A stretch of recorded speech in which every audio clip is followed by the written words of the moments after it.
Welcome to the Commentary Magazine Daily Podcast. Today is Thursday, July 10th, 2025. I am John Podhoretz, the editor of Commentary Magazine. With me, as always, executive editor Abe Greenwald. Hi, Abe. Hi, John. Social commentary columnist Christine Rosen. Hi, Christine. Hi, John. And joining us today, our contributing editor, Poobah, podcaster, sage at the Foundation for Defense of Democracies, Jonathan Schanzer. Hi, Schanzer. How are you today? Hey, Podhoretz, living the dream. You are always living the dream, and in fact, we might be living some kind of a dream that's not a nightmare this week with this love fest between Prime Minister Netanyahu and the Trump administration. He's been and the leadership in Congress. He's been traveling around Washington, back and forth into the White House for dinners and to Capitol Hill to have a practically makeout session with House Speaker Mike Johnson, to the Pentagon, to Foggy Bottom. Washington is with Benjamin Netanyahu, even as I listened to Ross Douthat talking to Bret Stephens this morning on Ross's excellent podcast, Interesting Times, making the point that Israel may have mortally damaged itself with American public opinion since October 7th. Look at the changes in the Democratic Party. Look at the changes in young Republican voters and how they are responding to Gallup and Pew about their views of Israel versus the Palestinians. And though our YouTubers can see this, our listeners on the podcast can't. So what I'm seeing is a Tucker Carlson-like disbelieving squint on the face of Jonathan Schanzer at the idea that there is any reason to question whether Israel has somehow harmed itself with its behavior in the past 6 weeks. So I take it, Jonathan, that it is your view that something world historic has been going on really since the spring. I will say the following, that I think these proclamations of Israel destroying itself are premature. That's good. I also think that these proclamations of Israel having transformed the Middle East entirely are also a bit premature.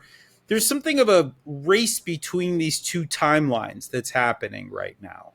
And I think it's really important to watch. On the one hand, you have Israel's haters that are waiting for Israel to hang itself. Right? They're waiting for Israel to go back into Gaza with full force and do something horrible, and then trigger some sort of boycott movement and turn Israel into South Africa of the early 90s and completely hang it out to dry. And that's sort of the one the one trend that I don't want to say I'm watching for it, but certainly the haters of Israel are trying to push for this.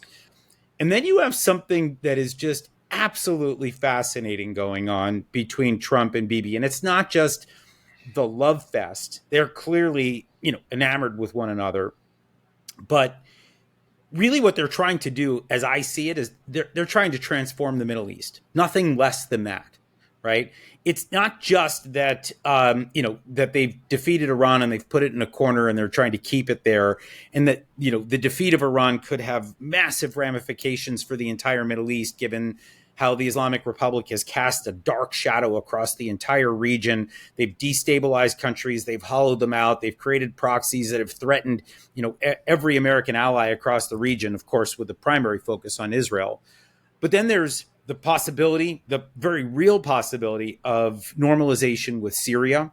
The former, al-Qaeda leader, Abu Muhammad al-Jawlani, now known as Ahmad al-Shara, is indicating right now that as long as Israel promises not to put boots on the ground in Syria in the future, even with a buffer zone that Israel maintains, that he's willing to make peace with Israel, and that would be another country on Israel's border that would be normalized with the Jewish state. You've got this, I think, similar prospects in Lebanon as the Lebanese armed forces and Israel continue to erode Hezbollah's stranglehold on power. You get a sense that normalization with Lebanon could be not too far behind. And that's crazy to say out loud, but I got to say, everybody's exhausted. Nobody wants war anymore, and normalization is the alternative to that. So you have this possibility of literally every country on Israel's borders possibly willing to normalize with the Jewish state while Iran is sidelined. And this gives a sense that the Middle East could transform entirely.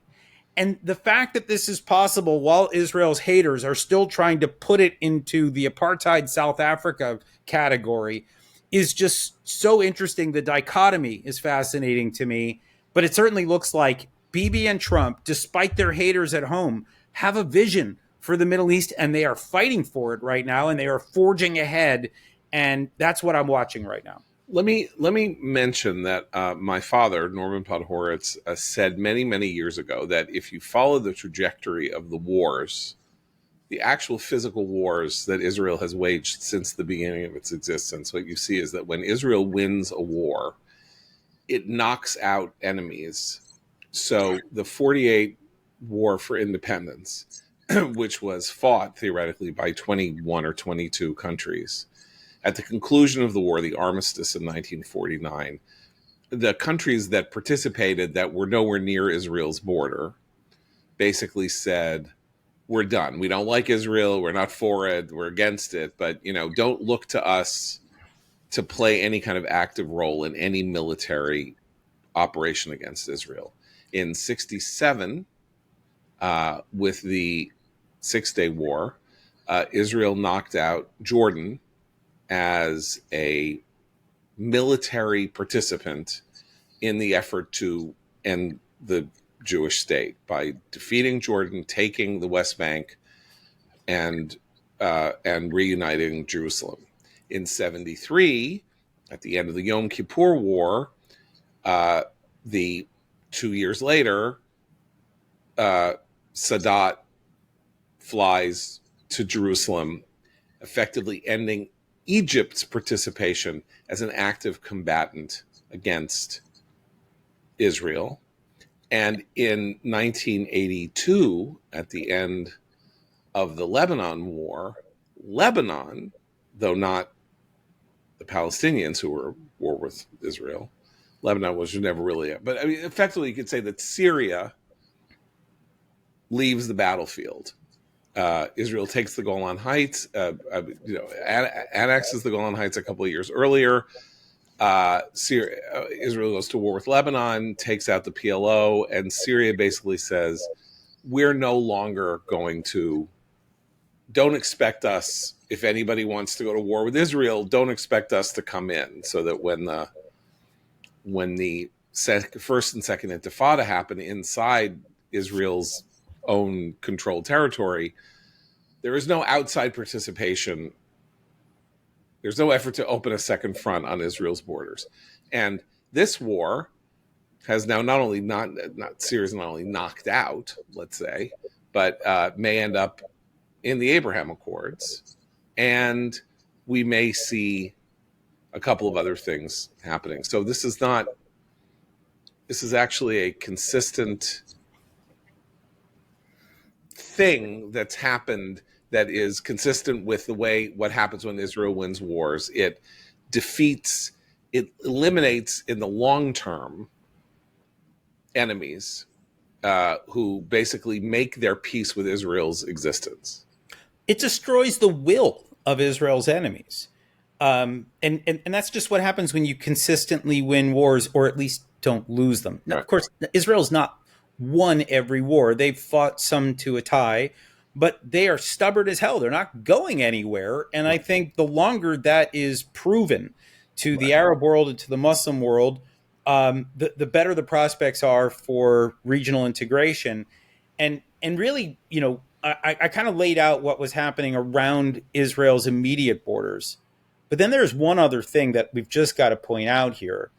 The Saudis were reportedly at the White House over July 4th weekend.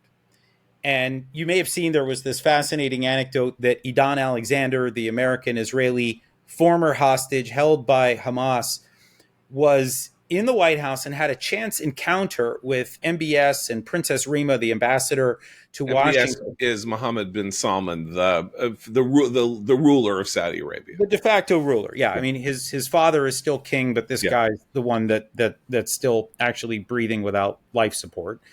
And they bump into Idan Alexander, who now speaks Arabic because he was taught Arabic by his captors in the tunnels of Gaza. And he engages with these Saudi leaders, speaking Arabic to them, relaying to them his experiences in the tunnels. And, look, first of all, just that meeting is astounding in and of itself. Wow, But, I did but, not but, know this. yeah, but then there's this, and of course this is not widely reported, but it's what we're hearing. But then there's this, I think you have the meeting with the Crown Prince. MBS meets with the Iranian Foreign Minister Araghchi in Jeddah. I think it was 2 days ago.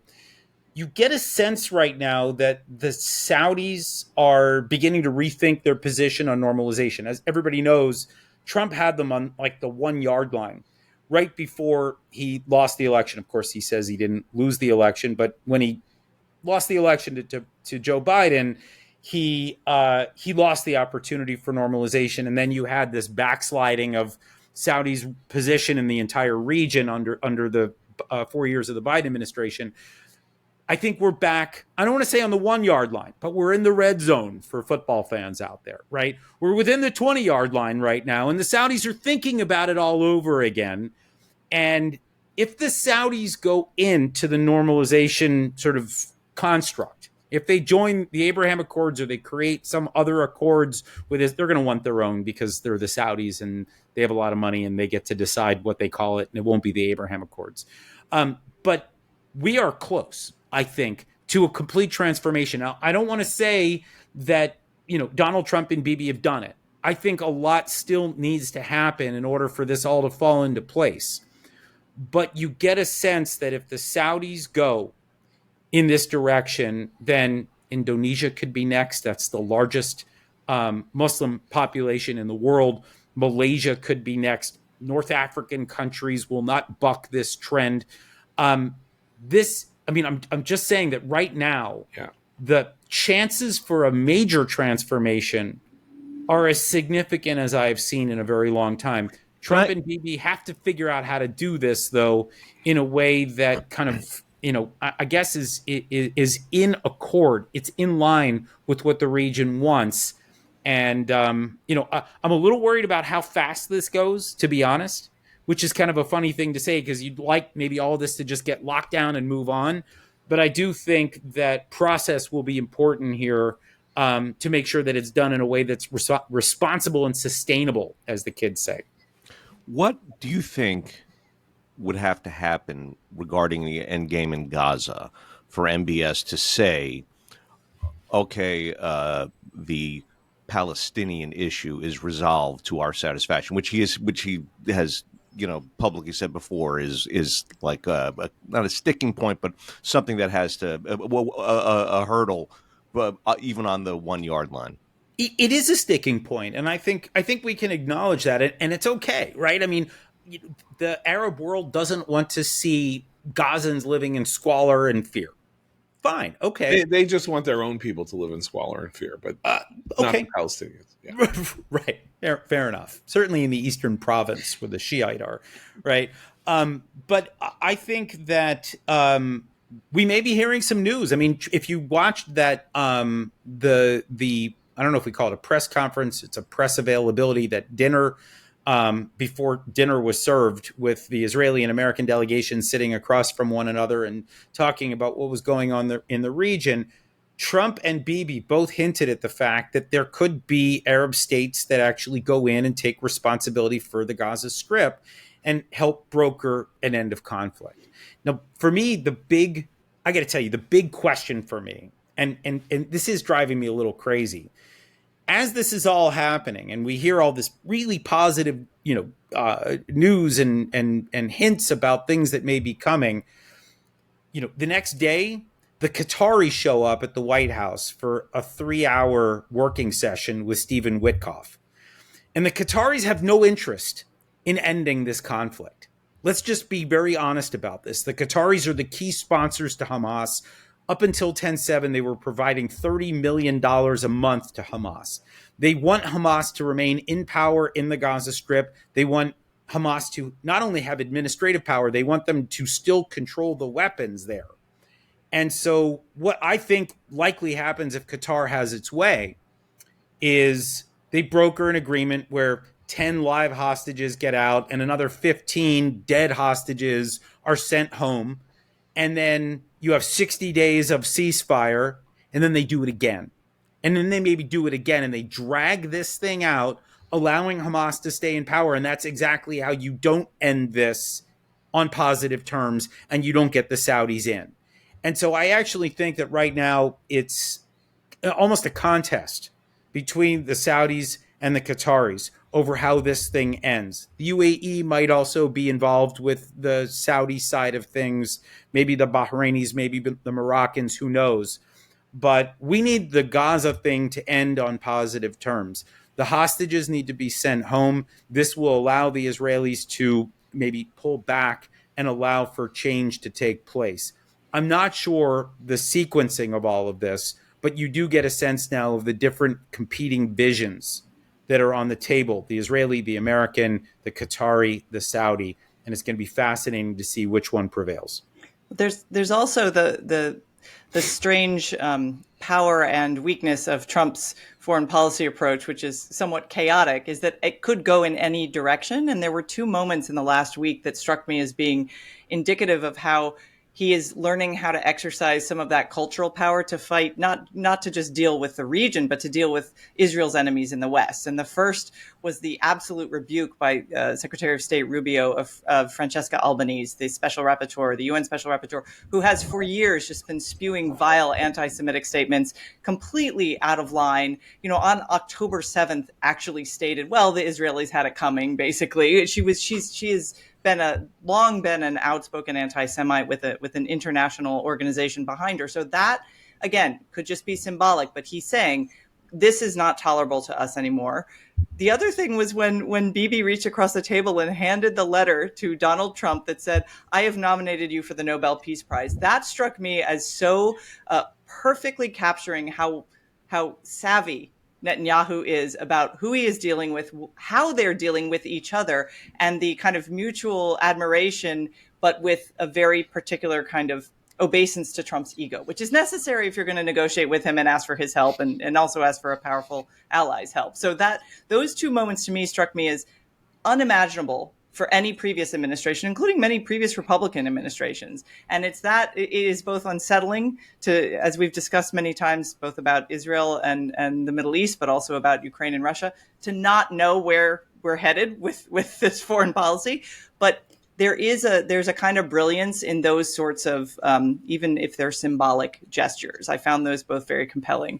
No, absolutely. A couple of quick things to note. First of all, I think it was a brilliant move. I think it was Ron Dermer who probably wrote that letter and gave it to Bibi to hand across the table, because I think Dermer understands Trump probably maybe better than Trump. Are you referring to Ron Dermer, or are you referring to senior Israeli official on background? I think it's just Ron Dermer. Okay, fine. Yeah. I don't know that there's much difference between the two, but okay. There probably isn't, but I'm just going to say Ron Dermer out loud, because I do think that he's not just Bibi's brain, as they used to call him. I think he's Trump's brain too. Wow. I don't know how this guy, he continues to just absorb people's brains. Remember, he is the son of the mayor of Miami Beach. Yes. Somebody was running Miami Beach in the 1970s, and that was Ron Dermer's father. Right. At the ripe old age of 4, he was doing all of that. Yeah, exactly. Right. But, so I think Dermer has his number. I think he gets Trump, and I think that's remarkable. I will say, though, that Bibi, forwarding this recommendation to the Nobel Committee is the kiss of death for Donald Trump to get the Nobel Prize. Let's just be, really clear about that. And as for Albanese, I'll just give you a little bit of insight. I was talking to somebody inside the administration the other day. that designation was born less of the, overt anti-Semitism. It was actually an overreach on the part of Albanese as she started trying to target American businesses for working with Israel. That was the red line for Trump, right? You start messing with the American economy and you happen to be anti-Semitic working for the UN, which is, working against American interests. It was like a perfect storm for her that she created. She brought this upon herself. And so we're now watching the comeuppance for Francesca Albanese. And I think it's delicious. I'm watching it with total glee. It's schadenfreude, and may she rot. So the question of where the United States and Israel are going in relation to their stance on the concluding months of the war in Gaza. You bring up what the Qataris might want. Abe brings up what the Saudis probably implicitly want, which is a complete.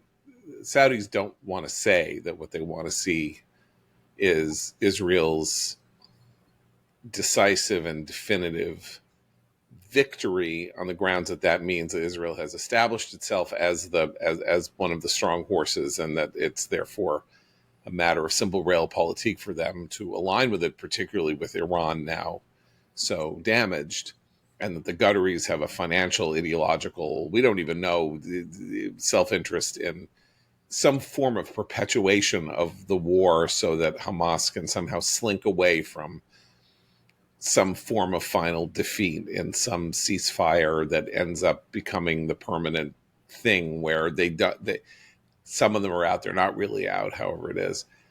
But the Trump Alago or, Mara Gaza or whatever plan that Trump spelled out to great fanfare, that, he wanted to clear the strip, help the population move elsewhere, and then redevelop it into a tourist paradise, is kind of what's on the table. Now, the second part, which is the conversion into a paradise, is far in the future. But what is being discussed is the creation of a new city in which Gazans can live, and some form of permission for Gazans to emigrate. And that's part of the global negotiation that would have to go on here, because people would have to take them. And to be frank with you, you'd be meshuggah to take them. You'd be, this is, as people who fought in this war for 20 months have said, in their experience, the notion that there are Gazan civilians who aren't 9 years old and younger, who aren't effectively combatants or members of Hamas or something like that, is illusory. Everyone in Gaza is an enemy of Israel and an enemy of the West. And so you could create another mini refugee crisis if you start distributing them around to Cyprus and to here and to there and to North Africa and places that they would take them. But nonetheless, it is the vision of Bibi and Trump that there be some kind of slum clearance, reconstruction in this area slightly smaller than Rafah, and the voluntary departure from Gaza of 1 million people. Yeah.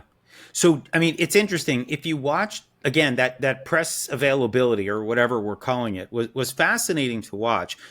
They're now talking about, first of all, moving the population, which the last time Donald Trump raised this Gaza-Lago plan, everybody's hair was on fire. They're all losing their minds that Donald Trump would even talk about this. He brings it up again, and he says that there also could be countries that are willing to take them in. There could be mechanisms for allowing them to leave and actually choosing to leave and stay out of Gaza, not returning.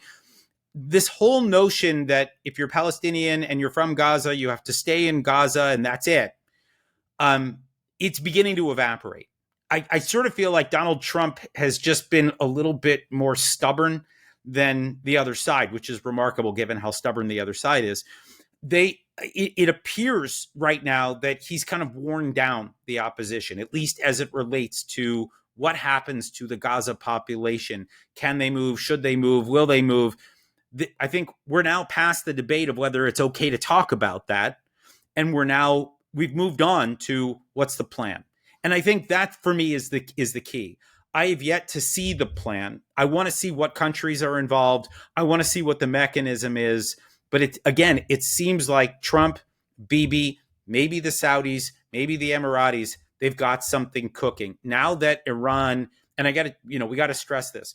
Now that Iran is sidelined, now that Iran looks weak, that it looks hobbled, that it got its tuchus handed to it over 12 days, capped off with these mops, that is, I think, the moment that opened the door for these kinds of conversations to take place. And so that part of the transformation is done. And this is sort of what I was trying to get at in the beginning of the program today. The next steps are crucial. Have they ironed this stuff out? And this is where it's going to be really important for Donald Trump to not shoot from the hip, not just to speak without having a plan in place. And that's where the Israelis and the Saudis and the Emiratis and others are going to be crucial here to kind of make sure that things are locked down before, new plans are announced, new options for the Gazans are made available. That's what I'm watching for right now. And I have no idea what they have up their sleeves. I just know that if it's just rolled out ad hoc, people are going to trash it. If it's thought through and it's careful and it's planned out, then this stuff could possibly take place. And that's incredibly exciting given the history of this basket case region. Let's add in Israeli domestic politics for a second, because there's interesting stuff that's related to that. As we see tectonic plates shifting all over the world here in the, as we enter the second quarter of the 21st century, Iran possibly taken off the map as a major geopolitical player, for example, that kind of thing. So inside Israel, Bibi, the coalition that governs Israel, that is Bibi's coalition, is incredibly torn over the details of where this goes next.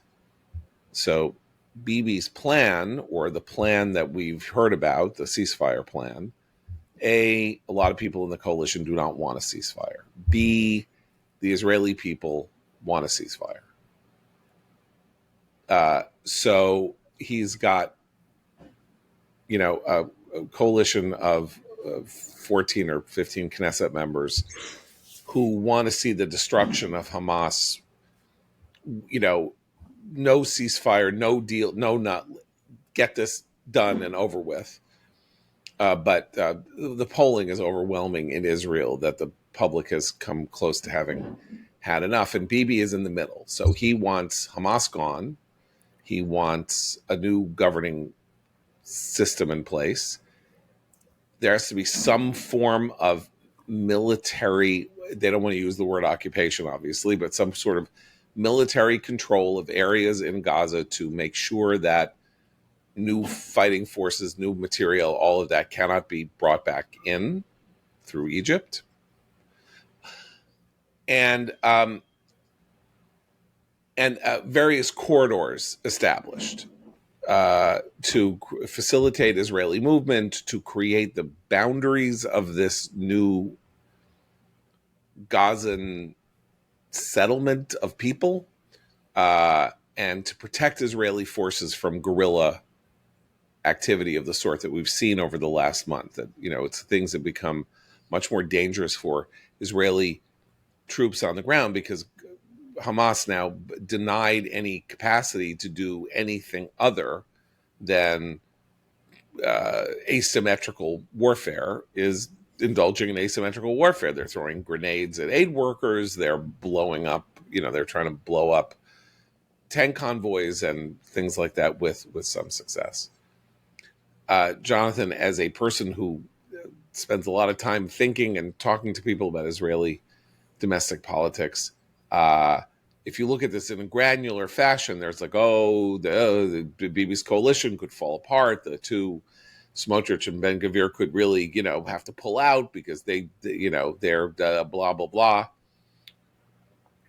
And I don't believe that at all, but maybe I'm, people who are much more literate than I am, Mitsagal, people like that, say that there is more danger to the government than I think. It seems to me that Bibi has, largely because of what happened in Iran, even though the Israeli political figures who don't like him have had to give credit to Iran, and therefore what they've done is elevate Donald Trump, giving Trump all the credit for everything wonderful, so they don't have to say that that the Israeli participation in the 12-day war, except for everybody who participated in the Air Force and the IDF, is just fantastic, but the government isn't somehow going to get all that much credit.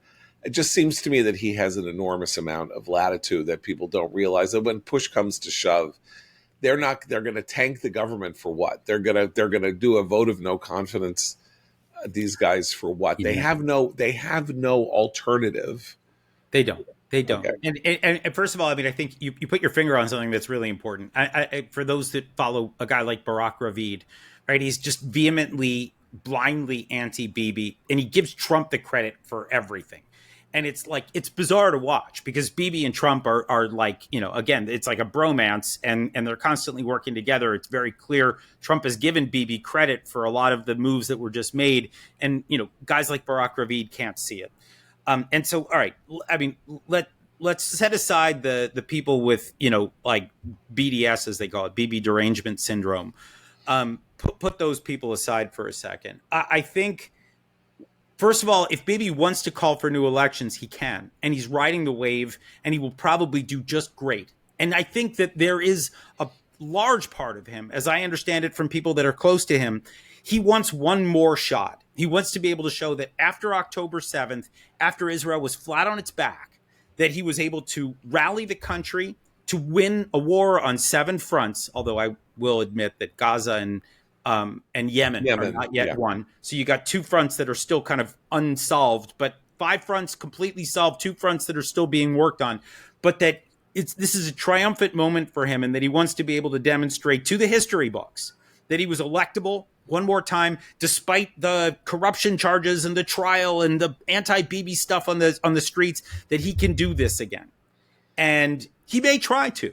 And I think I don't purport to even pretend to know how Israeli politics works. It's like 10-dimensional chess, not just 3, right? It's so complicated, but I think Bibi can see that he's got this one way forward. I think that your point about the war in Gaza and sort of how this is weighing on him it's really important. I think that the Israeli left, right, led primarily by the hostage families, they think that, and I've been saying this all along, they somehow think that if Israel just declares an end to fighting and say, hey, the war's over, that the hostages just come home. And that's just not the case. There is no indication right now that if Israel says we're going to stop fighting, that all the hostages are removed. And then even if they are sent home, you're still going to have the problem of Hamas remaining in the Gaza Strip and posing a threat, and soon being able to have rocket capabilities to target the southern communities, and then it's rinse and repeat. And so it's far more complicated than the Israeli left lets on. I do think that there is a world in which Bibi calls for new elections. They happen. He's able to sideline Smotrich and Ben Gvir. He's able to figure out how to broker a deal to end the Gaza war, get these guys home, and then potentially bring in foreign powers to help rebuild the Gaza Strip in some way or another. And Hamas is sidelined in some way. But this stuff, it doesn't just happen, because Bibi wants it or because Trump wants it. This is going to have to be worked out step by step. The details are crucial here. And I think Bibi's working on it. I think he's trying to figure out how to shed the Ben Gvir and Smotrich baggage to get to a deal that Donald Trump wants, to get to some kind of end of conflict. But this is complicated stuff here, and it's going to require a lot of help. And it may require the Israelis to endure another month or so of fighting in the Gaza Strip. And to be very clear, this looks more and more like Israel's Vietnam over the last couple of weeks, maybe couple of months. The asymmetric guerrilla warfare, the urban warfare is not redounding to Israel's benefit. I don't think Hamas is winning in the Gaza Strip. I think they are losing. I think that they have resorted to the last tactic that they have as they try to hold on to power and weapons. But I will say that the Gaza Humanitarian Foundation, this new aid mechanism, is depriving them of administrative agency. And when you look at the fighting force of Hamas, it is a shell of its pre-10/7 self. They just don't have the leaders any longer. It's primarily, young kids picking up AK-47s with a handful of, let's say, mid-level or even potentially senior-level people who are planning IED attacks and the like.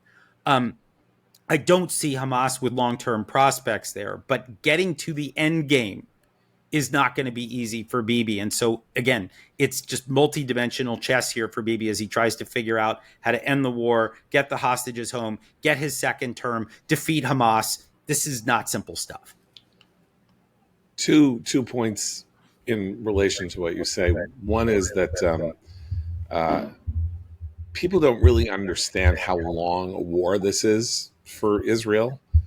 In other words, we look from a distance and we say, well, the Ukraine war is 3 years, and World War II, we took us 3.5 years to finish World War II and all that. So Israel has been fighting wars since its founding. This war is 10 times longer than any war that Israel has gone on for 10 times longer than any war Israel has ever fought, with more combatants than Israel has ever had fighting in a war. And a lot of those combatants are reservists who are in their 20s and 30s, who have lives that they've had to upend in order to serve their country again. So the Israeli populace is exhausted and depressed, and every time they get news of an IED attack or an attack on an Israeli convoy, there is this: why are we taking casualties now? We just beat Iran, they're toast. Let's just get this over with. And long wars have hard conclusions, like including World War II.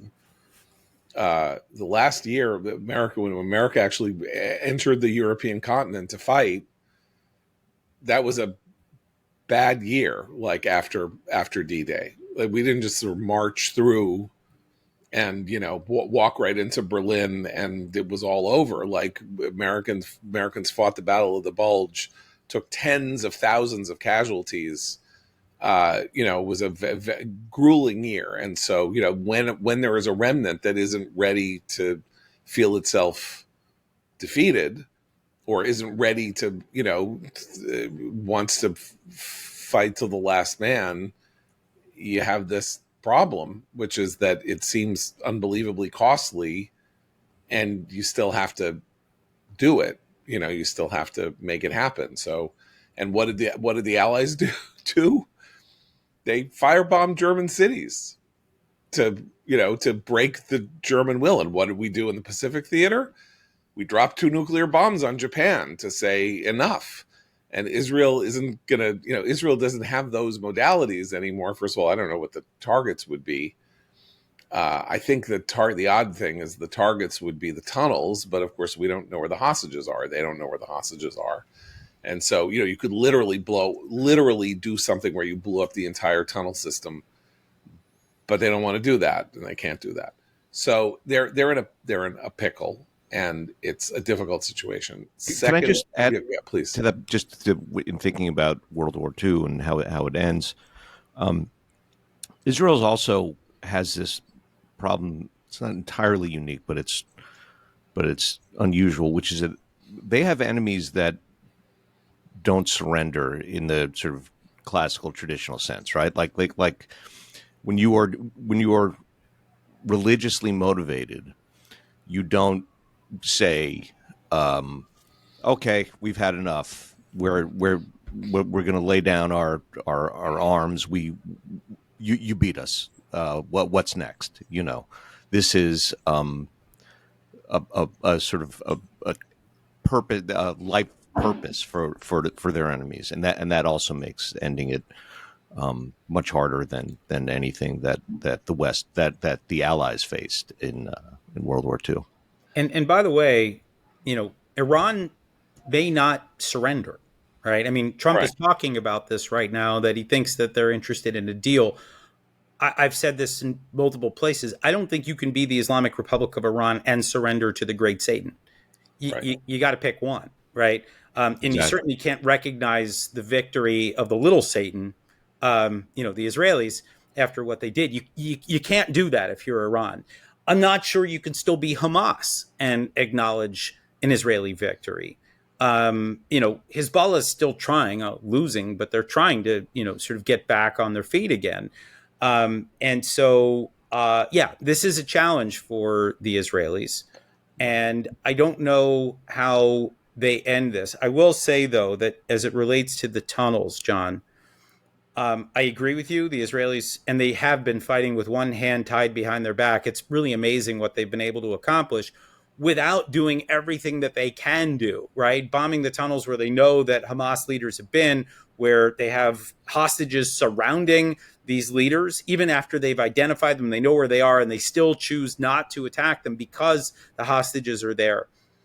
There does come a moment, and it's brutal, and I've just got to say it, that you got to wonder whether, the lives of 20 people, horrible as this is, I mean, wars are about excruciating choices. Can you, at the end of the day, justify not winning because you're trying to preserve the lives of 20 people?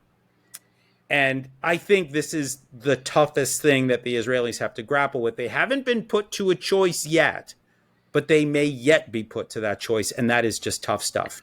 Well, and the longer the conflict goes on, I mean, anytime a soldier is at risk, they're also at risk of being kidnapped and added to the hostage count. I mean, this is happening all the time, doesn't get discussed that much, but there was just a soldier killed in an ambush who they were trying to kidnap him at the time. And so that's another factor, is that you can add to the hostage count if you cannot find a resolution. Although I'm with you, John, I don't think you can really have a diplomatic negotiation with people who are jihadis.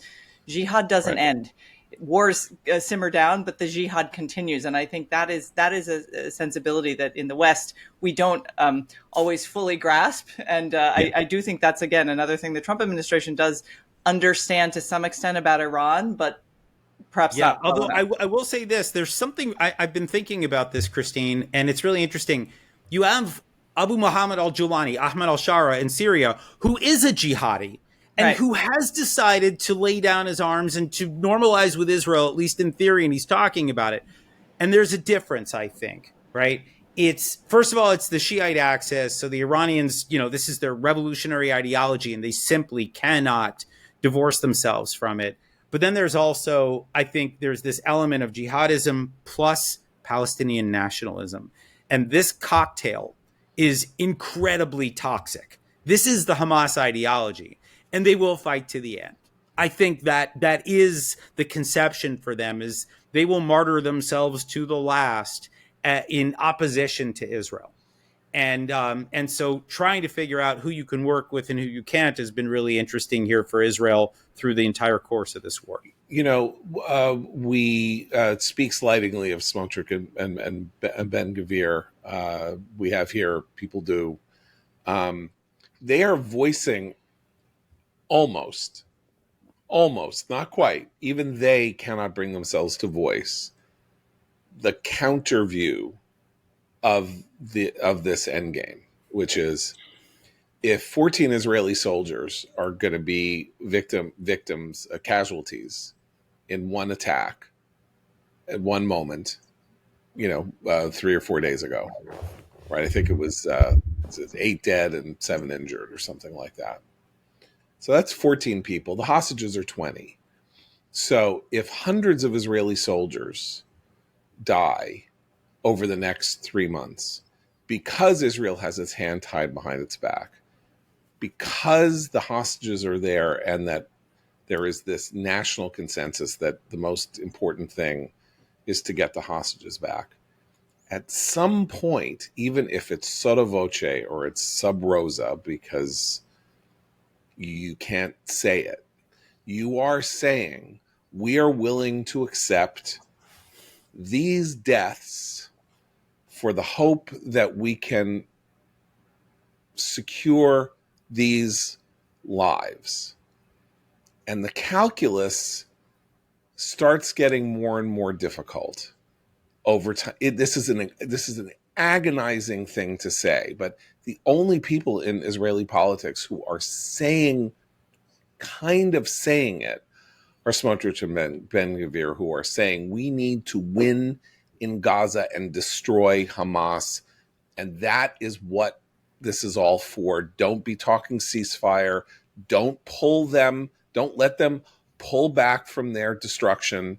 Don't give them the tools or the power to live to fight another day, even if they're incredibly wounded. Finish the job. And the implicit meaning of that is you have to de-emphasize the survival of the hostages, because others are now at risk because we're not doing what we can do to end the war. This is not part of the Israeli public conversation. It is amazing that it has never really become part of the Israeli conversation, because there's all kinds of cultural reasons. There is the fact that it is a Jewish obligation to ransom captives.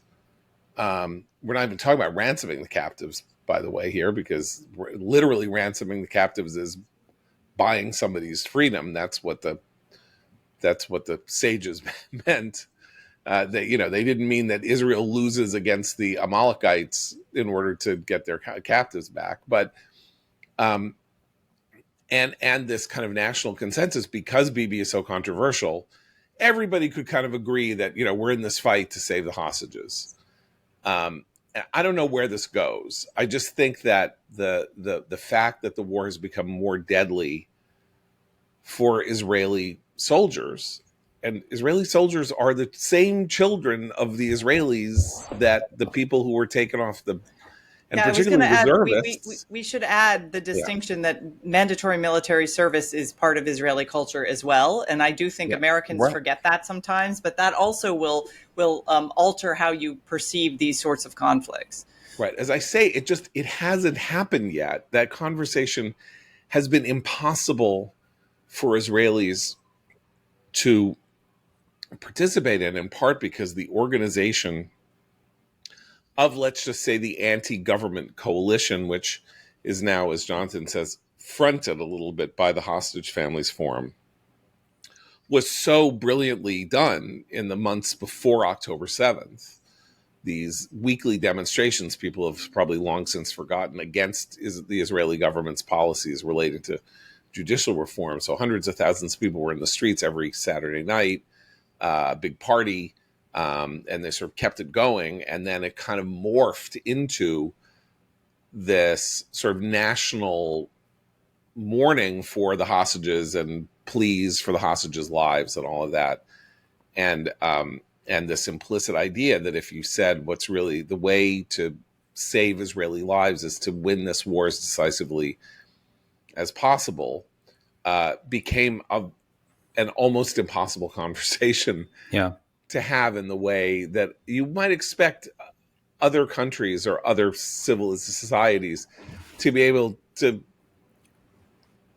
discuss. I mean, they're right even now. There are 100 Americans in jails all around the world who are being held captive for political reasons, and our entire country doesn't turn itself inside out saying, like this amazing piece in the Free Press about this guy who was in a Chinese jail for 12 years. I didn't even know he existed. We don't care about we don't care about the people, Americans who are in captivity. We don't. And we also don't have the symbolism that the Israelis have adopted, right? The dog tags and the yellow ribbon and it's everywhere, right? And look,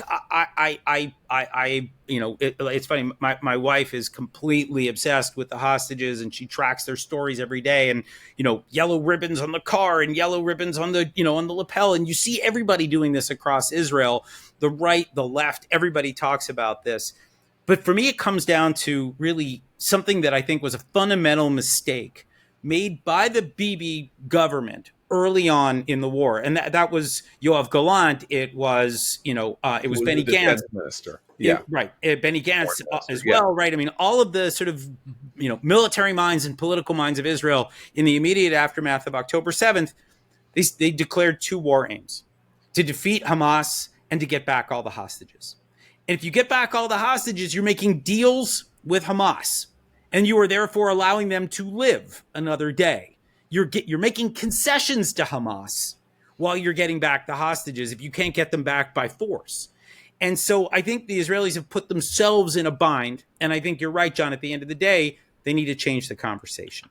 They need to start. I don't know how that happens. Yeah, but I mean, it's a kind of trade, and I think Christine's point about universal military service is important, because the lives that are lost, if they are lost among 19-year-olds and 20-year-olds, it's not that they're hostages of the Israeli government in the Israeli military, and they are there to fight for their country. And if one of the military missions is to save the hostages, that's a military mission as defined by the government, and they don't get to define their own war. But they're not there by choice. They're not. They didn't sign up in order to go and patrol. This pretty close to the Israeli. By the way, where this ambush took place was 3 kilometers from Kfar Aza, one of the kibbutzim that was hit on October 7th, very close to the border. So they're actually patrolling to try to make sure that nobody crosses into Israel again. But they didn't sign up for this. Like they signed up because they're Israelis and this is what they do. And their lives are just as valuable as the hostages' lives. I mean, I just don't know how else to put it. And it's kind of a thing you're not allowed to say inside Israel. And maybe at some point you'll be able to say that. No, I think a different kind of national conversation is overdue. I think we can probably all agree on that. It doesn't mean that they have to throw the hostages under the bus, but I think folks need to understand what they're sacrificing when they prioritize the hostages over the end of the war. Mm-hmm. And I do think that Israelis are going to have to come to terms with that. And it's excruciating. It's brutal, given how important the hostages have become for the overall psyche of the Israeli people.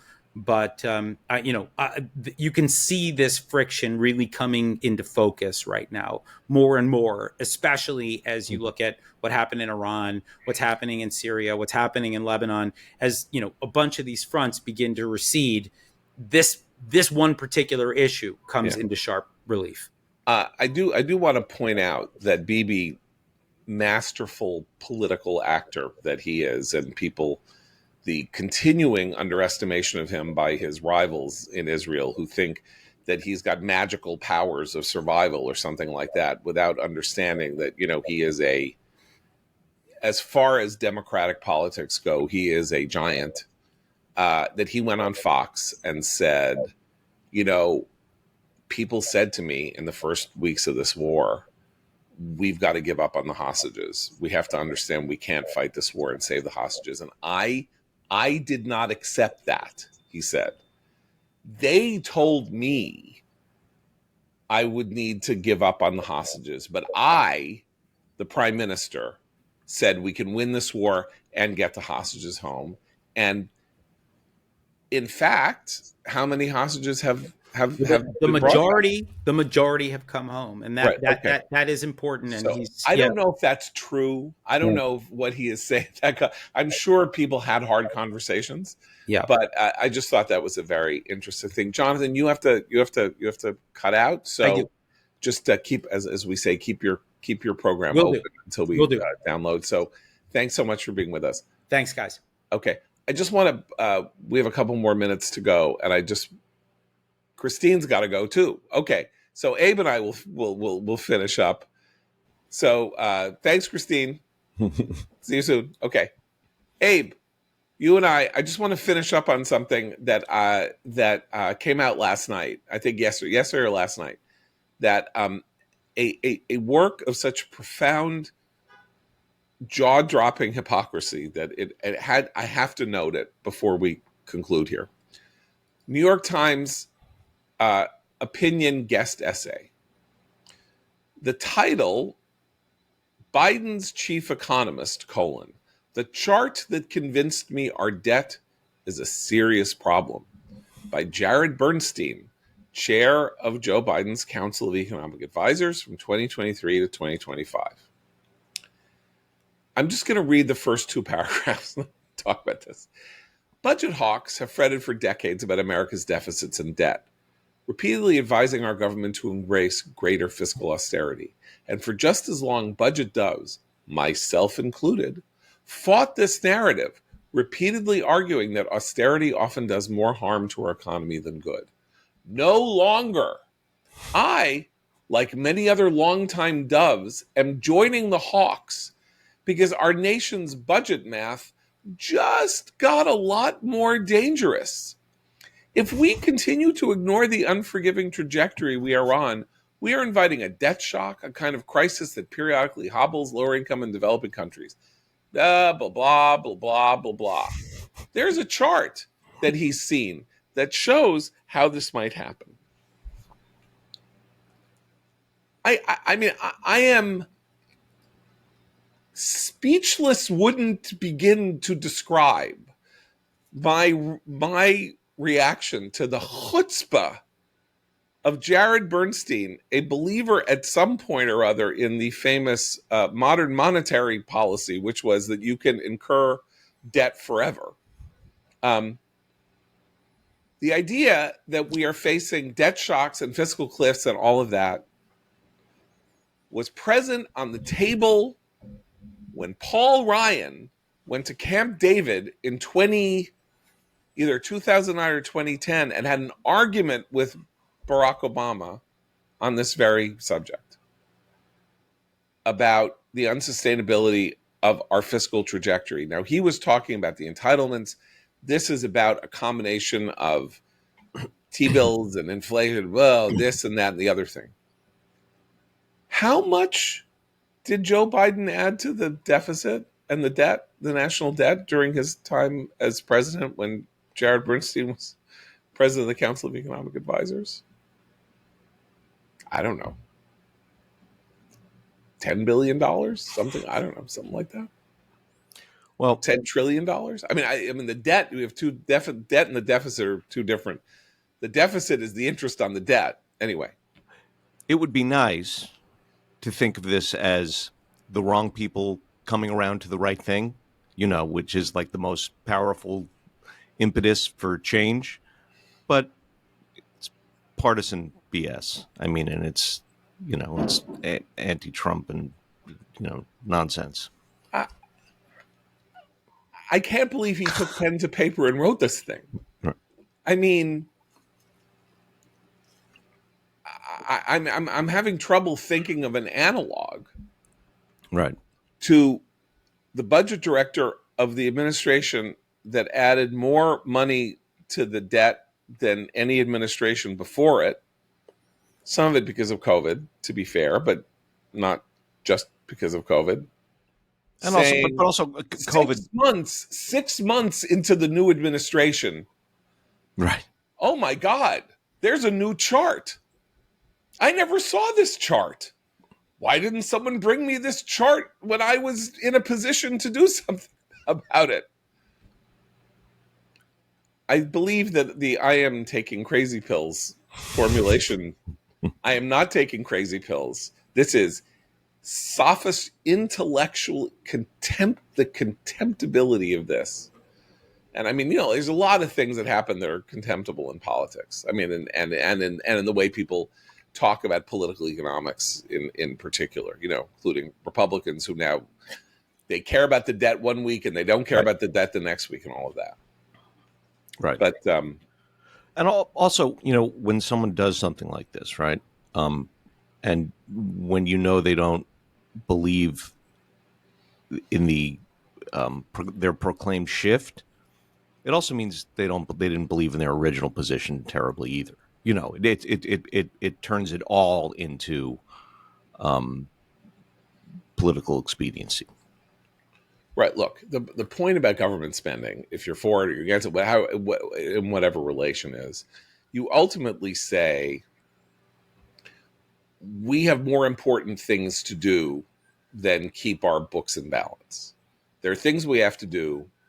And you know what? History shows that, somebody said, God loves, fools, the disabled in the United States, that somehow if we get ourselves into trouble, we'll invent cold fusion, we'll do whatever, and then we'll have huge economic, and everything will be solved because we need to spend this money on X now. Okay. So ultimately that's how all political economy works, and why when you're in power, you want to spend money and you don't want to save it. But I'm sorry, you can't then say, oh, I just figured out that we can't spend any more money and we need to now that Republicans are spending the money, we need to change our entire fiscal trajectory because I don't have the auto pen to sign the checkbook with.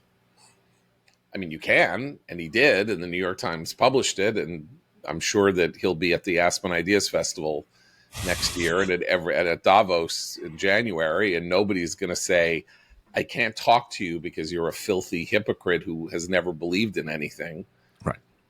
So there's no consequence to it, but at least somebody should make note of it, I figure. Okay. So we're the last here on the sinking ship. So before we drown, we'll be back tomorrow. So Abe, keep the candle burning.